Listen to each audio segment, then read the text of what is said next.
Welcome to 40 Days with Jesus. This is our 35th day together, and we only have 5 days left on this journey that we've been taking together. And we're in John chapter 19 today, and I've given you a little different perspective on the way we've seen things. You've been sitting at my desk for the last few weeks, or at least every few days for the last few weeks, and today I'm putting you behind my desk to see a little different perspective. And maybe I would encourage, and hopefully it has happened as you've been studying the Gospel of John over the last few weeks, that you've gotten a little different perspective on Jesus. And I'm hoping that even today you'll get a little different perspective, see things a little differently than you have in the past. John chapter 19 begins with this, that then Pilate took Jesus and had him flogged. The soldiers twisted together a crown of thorns and put it on his head. They clothed him in a purple robe and went to him again and again, saying, "Hail, King of the Jews!" And they struck him in the face. And again, the brutality of the things that they were doing to Jesus and the way that they were going to create suffering in his life and then bring an end to his life on the cross was amazing. That Jesus would love us that much. Amazing that Jesus put up with it when Jesus didn't have to.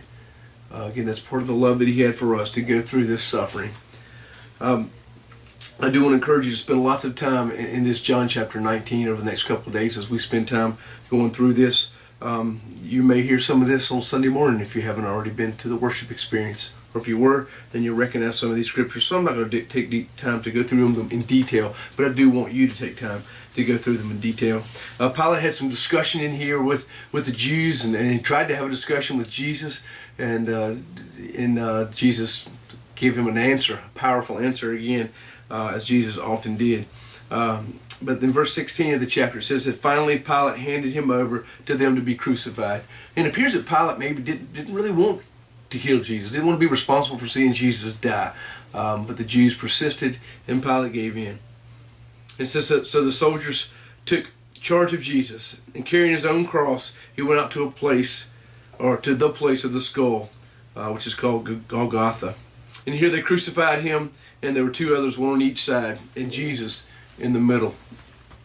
John goes on to give us some more details about the sign that was placed over Jesus. And there's some things here that, again, if we had some time, I'd really love to dig in, but we're not going to do that right now, because I feel like there's something else that we need to see. What I want you to see is found in verses 25 through 27. I want you to hear this. It says, "Near the cross of Jesus stood his mother's sister, Mary, the wife of Clopas, and Mary Magdalene.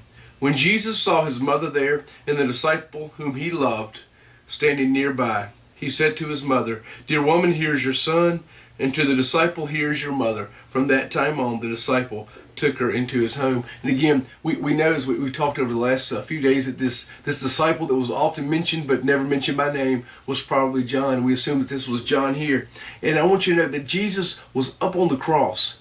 And as Jesus was up on the cross, he took time to notice, to remember his mother and see her needs, her physical needs, even from the cross. And he looked at Mary and said, again, the words are, "Woman, here's your son," or "Behold your son." And he was speaking to his mother, saying, this disciple is now your son.